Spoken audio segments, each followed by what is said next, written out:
암 환자들이 영양제 적절하게 많이 챙겨 드셔야 돼요. 암 환자는 몇 개 조심할 게 있어요. 특히 암 환자가 를 보충할 필요가 있을 때는 반드시 주사로 맞으셔야 돼요. 또 같이 먹으면 안 되는 것들이 있어요. 주로 들이 그래요. 흡수를 서로 방해해요. 자라난 청소년은 단백질을 많이 먹어야 돼요. 근데 성인이 되고 나면은 왜 한국인들은 영양제에 집착하는 걸까요? 우리나라 분들이 참 영양제 많이 먹는 나라 중에 하나인데, 근데 의사 입장에서는 또 꼭 그렇지는 않아요. 의외로 젊은 분들이 안 먹는 분들이 많아요. 노인네들은 자식들이 사줘서 많이 먹는데, 근데 이제 나이가 들수록 점점 노령 사회가 되니까 나이가 드신 분들이 건강한 분들이 많아. 그러니까 이참에 내가 더 건강하게 오래 살아볼까 그러면서 건강에 대한 관심이 굉장히 많으세요. 그러다 보니까 노인분들이 운동도 많이 하시고, 오히려 노인분들이 젊은 사람보다 식이를 건강하게 많이 하세요. 챙겨 드시고, 그리고 영양제도 많이 먹고 그런 것도 있죠. 그리고 매스컴에서 보면 전부 영양제 선전하잖아요. 이제 요새 TV 돌려보면 홈쇼핑에서 맨날 영양제 선전하고 그런 것도 있고, 또 우리는 뭐냐면 이제 영양제를 선물을 많이 해. 어버이날 대한 이러면 선물도 많이 하고, 그래서 결국은 건강에 대한 관심이 외국보다는, 사실은 그래요. 보면은 서양 사람들에 비해서 뭐든지 집착과 빨리빨리 하려고 하는 이런 건 굉장히 많아요. 그래서 우리 의료도 순식간에, 짧은 시간에 엄청나게 발전한 것처럼 건강에 대한 욕구가 많아서 그런 것 같습니다. 암에 추천하지 않는 영양제가 있나요? 이 얘기는 제가 꼭 드리고 싶은데, 암 환자들이 영양제 적절하게 많많이 챙겨 드셔야 돼요. 무슨 영양제야 밥만 잘 먹으면 되지, 이거는 무식한 소리예요. 이제 우리 병원에서 영양소 검사를 쭉 해요. 그러면 영양제 먹은 사람, 안 먹은 사람 피 검사시 딱 나와요. 그렇다고 해서 이것저것 아무나 드시면 안 되고, 특히 암 환자는 몇 개 조심할 게 있어요. 특히 철분제. 암 환자분들 이제 항암하거나 수술하고 나면 비늘이 생기거든요. 그러면 아무 생각 없이 철분제를 먹는 분이 있는데, 암 환자가 철분을 보충할 필요가 있을 때는 반드시 주사로 맞으셔야 돼요. 이거를 먹게 되면 안 돼요. 왜냐하면은 영양제든 음식을 먹으면 소화기관에서 소화를 시키고 흡수가 돼서 피로 들어오잖아요. 그 과정 속에서 철분이 암세포를 성장시킬 수 있는 요소로 바뀔 수가 있어요. 왜냐하면은 모든 세포가 세포 분열을 할 때는 철분이라는 조효소가 들어가야 돼요. 그리고 특히 빨리빨리 자라는 세포들, 그게 대표적인 게 이제 암세포잖아요. 그래서 철분제를 입으로 경구로 투여하면 꾸준히 계속 먹잖아요. 그러면 이게 한도 끝도 없이 막 쌓이는 거예요. 그렇게 되면은 과도하게 쌓인 철분이 암세포를 성장시키는데 들어가게 되고, 또 모든 세포가 세포 안에서 미토콘드리아라는 데서 에너지를 만드는데, 그때도 철분이 있어야 돼요. 그러면 암세포가 이 철분을 다 뺏어가갖고 지가 막 에너지를 많이 만들어 점점 힘이 세지는 거예요. 그래서 모든 세포는 영양소가 들어가는 통로가 있어요. 그걸 수용체라고 그래요. 수용체는 열쇠와 자물쇠 같아서 그게 맞는 게 있어야 들어가요. 그러면 모든 세포에 철분이 들어가는 수용체가 있는데, 암세포는 뭐예요? 정상세포보다 빨리빨리 자라잖아요. 그러니까 철분이 많이 필요해. 그래서 철분의 수용체가 정상세포보다 훨씬 많아요. 그래서 철분 농도가 올라가 있으면 정상세포로는 많이 들어가지 않고 암세포로만 많이 들어가서 암세포를 성장시킬 수가 있어요. 그래서 철분이 필요한 암 환자는 주사로 맞으셔야 돼요. 또 이제 주사로 맞게 되면은 적정한 용량만 맞고 검사에서 올라가면 끊고 이러면 되는데, 그냥 철분제를 주면은 이 환자분이 계속 먹거든요. 그래서 철분 과잉 상태로 올라갈 수 있습니다.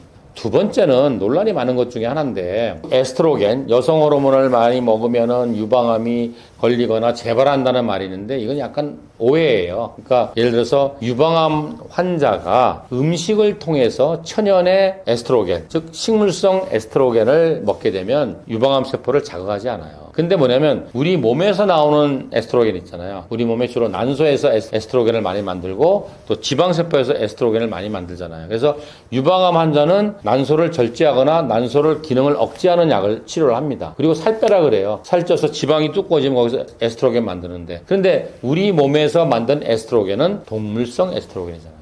얘가 나쁜 에스트로겐이라서 유방암 세포를 자극해서 키울 수가 있어요. 그러나 우리가 콩이라든지 두부라든지 이런 데서 들어오는 천연의 식물성 에스트로겐은 그런 역할을 안 하고, 오히려 유방암 세포에 있는 에스트로겐이 들어갈 수 있는 수용체를 얘들이 미리 점령해가지고 나쁜 동물성 에스트로겐이 못 들어가게 막아주는 역할을 한다는 논문도 많아요. 그러나 유방암 환자가 고농축된 에스트로겐 영양제를 먹을 필요는 없습니다. 그리고 면역력을 높인다고 이 한약재를 드시는 분이 있는데 제가 한약을 폄하하는 건 절대 아닌데 한약의 문제는 뭐냐면 성분이 투명하지 않은 게 많아요. 복합적으로 막 처방해가지고 또 버섯도 우리가 아마도 많이 드시잖아요. 근데 이 버섯류나 한약류는 두 가지 문제가 있어요. 하나는 유통 과정이 투명하지 않을 수 있어요. 그러니까 예를 들어서 건강기능식품이나 의약품은 우리나라 식약처에서 감시 감독을 해서 표준 공정을 통해서 만들고 반드시 거기 통과해야지만 시판할 수 있어요. 근데 뭐 버섯류라든지 뭐 건강식품 중에 한약재는 그런 제조나 유통 과정이 공정하지 않은, 투명하지 않은 것이 있어요. 그래서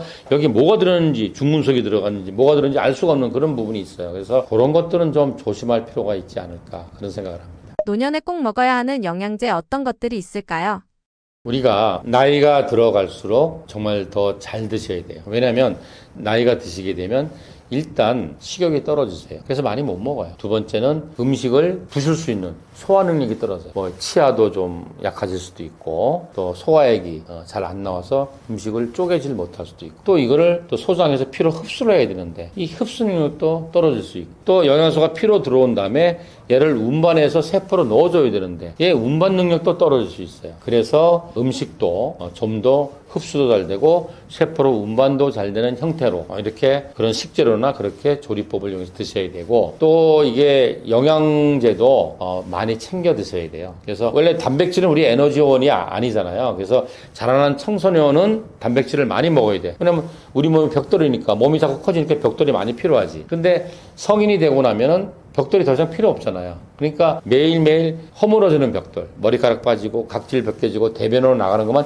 보충하면 돼요. 그래서 세계보건기구에서 하루 단백질 섭취량 정해놓은 게 있어요. 그게 몸무게 1kg당 0.5g 내지 1g이에요. 그래서 성인 여자분들은 하루에 한 30g 정도 단백질만 먹으면 되고 성인 남자는 40에서 50g만 먹으면 돼요. 더 이상 과단백질을 먹는 건 오히려 독이 된다고 돼 있어요. 근데 연세가 드신 60세 이상의 노인들은 단백질을 조금 과하게 드셔야 돼요. 왜냐하면 먹는 음식으로는 그게 보충이 안 돼요. 그렇게 되면 문제가 뭐가 생기냐면 근육에 있는 단백질을 빼와서 혈액으로 넘어가기 때문에 근육이 자꾸 약해져서 근감소증이 오게 돼요. 요즘 근감소증이 모든 질병에 지대한 나쁜 영향을 미친다고 알려져 있잖아요. 그래서 나이 드신 분들은 단백질을 음식을 통해서도 보충하지만 영양 보충제도 생각해 보셔야 돼요. 내가 정말 골고루 음식을 잘 못 먹어. 그리고 나이 드신 분은 채식 위주로만 하시면 안 돼요. 동물성 단백질을 조금 보충하셔야 돼요. 그렇다 하더라도 소고기, 돼지고기 같은 붉은 고기가 아닌 흰살 생선이나 아니면 닭고기, 오리고기 같은 걸 보충하셔야 돼요. 그리고 또 우리 몸에서 안 만들어지는 필수 영양소 있잖아요. 비타민 C라든지 뭐 이런 것들은 반드시 보충하셔야 되고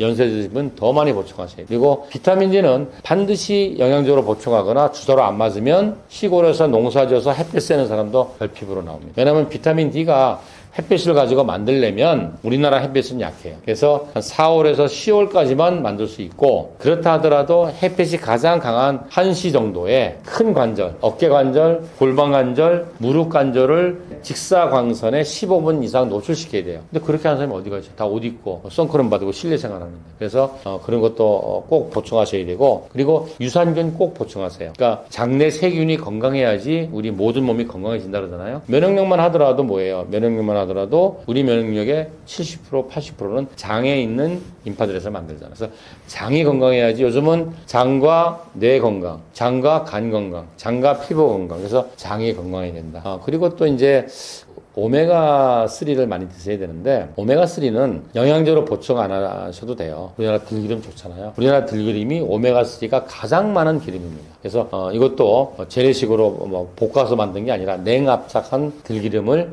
아침 저녁으로 한 티스푼씩만 드셔도 세포 건강이라든지 혈액 개선에 굉장히 도움이 됩니다. 그래서 이러한 영양제들을 골고루 꼭 챙겨 드셔야 됩니다. 원장님이 챙겨 드시는 영양제는 무엇인가요? 오히려 같이 먹으면 최악인 영양제도 있나요?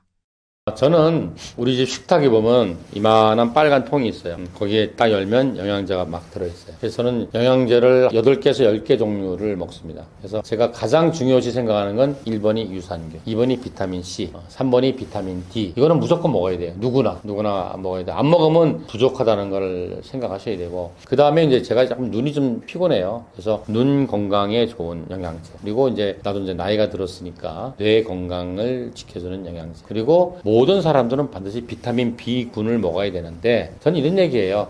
가능하면 종합 비타민을 먹지 말고 하나하나씩 성분의 용량을 챙겨라. 예를 들면 비타민 D 그러면은 뭐 모든 종합 비타민에 보면 비타민 D 들어가 있거든요. 그럼 거기에는 비타민 D가 글쎄요, 100IU 정도 들어있으려나? 근데 보통 일반인도 하루에 3,000IU 이상, 암 환자는 5,000IU 이상 먹으라고 제가 이야기합니다. 그래야지만 비타민 D 피 검사해 보면 암 환자는 비타민 D가 한 60 이상 올라가야 되거든요. 그러려면 최소한 5,000IU 이상을 먹고 두세 달에 한 번씩 주사를 맞아줘야지만 그걸 유지할 수 있어요. 비타민 C도 종합 비타민 먹으면 비타민 C가 한 100mg 정도밖에 없어요. 근데 최소한 하루에 2,000mg 정도의 비타민 C는 드셔야 되고 암 환자는 2,000mg을 하루에 2번 정도 드시라. 그래서 모든 거를 용량을 따로 드셔야 되는데 나 뭐 번거로워 그러면 그냥 안 먹는 것보다는 종합 비타민을 드시라고 이야기해요. 그래서 유산균 반드시 드셔야 되고 비타민 C, 비타민 D 그리고 반드시 비타민 B군들 드셔야 되고 그 다음에 미네랄, 각종 미네랄 다 챙겨 드셔야 돼요. 그래서 크게 나누면 5개인데 여기다 또 이제 코큐텐 같은 거 굉장히 중요하죠. 그래서 요거를 조금 나누면은 이게 뭐 금방 10개 돼요. 그래서 저는 아침에 한 8개에서 10개 정도 먹고 나옵니다. 근데 이제 영양제 드실 때 주의할 게 사실은 뭐냐면 혈액 검사를 해서 어떤 영양소가 부족하고 어떤 영양소가 과잉인지를 알은 다음에 처방을 받아서 하나하나씩 드셔야 되는 게 맞아요. 근데 이제 그게 번거로우면 종합 비타민이나 드시는데 또 같이 먹으면 안 되는 것들이 있어요. 주로 미네랄들이 그래요. 미네랄들이 서로 이 흡수를 서로 방해해요. 그래서 철분을 먹을 때는 주의할 게 많아요. 철분은 플러스 이가잖아요. 그래서 칼슘도 플러스 이가예요. 또 구리와 아연도 플러스 이가예요. 그래서 철분은 그래서 제가 항상 말하는 게 특히 암 환자분은 철분은 먹지 마시고 주사 맞으세요. 안 그러면은 다른 미네랄까지 흡수를 방해시켜요. 그래서 철분을 먹을 때는 다른 미네랄들은 한 2시간 정도 텀을 두고 먹어라. 이런 얘기를 하고 또 우리 암 환자 중이나 아니면 심근경색 환자라든지 스텐트 박은 분들은 와파린 같은 혈액 응고를 막아주는 약을 먹어요. 이런 거 먹을 때는 비타민 K랑 같이 먹으면 안 되겠죠. 왜냐면 비타민 K는 혈액 응고를 촉진하는 거니까. 그래서 이런 거는 상충되는 것들이니까 같이 있으면 안 됩니다. 제가 환자분들한테 그런 얘기를 해요. 그 거슨 교과서에 보면 이렇게 돼 있어요. 질병이라는 것은 어느 날 한 번에 정말 나쁜 짓을 크게 해서 생긴 게 아니다. 어떻게 생기는 거냐면 매일매일 정말 사소한 잘못이 축적된 결과가 질병이다. 이런 얘기를 해요. 그래서 이걸 아셔야 돼요. 오늘까지는 건강하다가 내일부터 환자가 되는 사람은 없어요. 그래서 거슨 박사가 뭐라 그러냐면 그 중간에 미병 기간이라는 게 있어. 뭔가 혈액 검사나 CT나 이런 걸 찍으면 구조가 망가지진 않았는데 본인은 뭔가 기능이 나빠져. 너무 피곤하다든지, 그래서 결린다든지, 머리가 막 찌끈찌끈 아프다든지, 자꾸 트림이 난다든지. 이건 모든 거 검사도 안 나와요. 이런 게 뭐냐면 아직 병으로 돌아가기 전에 미병 단계다. 이 미병 기간에서는 거슴요법 같은 이러한 식이요법이라든지 이런 치료를 하면 다시 옛날의 건강한 나라로 돌아갈 수 있어요. 그러나 한번 구조가 망가져서 환자라고 질병을 진단을 받으면 옛날 나라는 못 돌아가는 거지. 마치 용수철이 어느 정도 늘어나면 다시 탄산한계가 복원되지만 이렇게 쫙 늘어지면 옛날의 용수철을 못 돌아가고 똑같다고 생각해요. 그래서 매일매일 건강한 생활 습관을 유지하시는 게 건강을 유지하는 가장 중요한 방법이다 라고 말씀드리겠습니다.